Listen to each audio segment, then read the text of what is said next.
Hello, good morning everyone. So, meron po tayo guys sumada today, pumpiang kapit na pwedeng tayaan kahit saang lugar. So, ito po yung sumada natin sa pumpiang at kapit. So, pwede po itong tayaan guys hanggang mamayang gabi. Pwede nyo rin po siyang tayaan ng hanggang 3 days. So, ito po guys, kung saan man kayong lugar na mayroong pumping na lumalabas kasi mayroon pong lugar na walang pumpyang. So, ang pumping sa kanila is yung sumada pumpyang lang. Yung pareho yung bilang, di ba?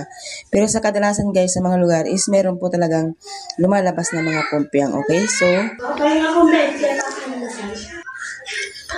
yun guys, balik po tayo sa ating sumada. Tinimplahan ko po guys ng didi yung anak ko para hindi maingay. Charin. Ayan, so meron po tayo guys itong sinabi ko nga sa inyo.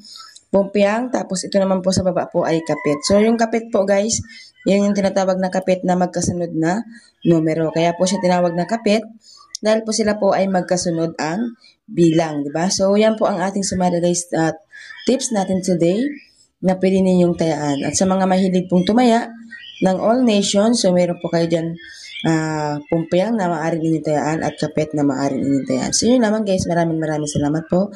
God bless po sa inyong lahat.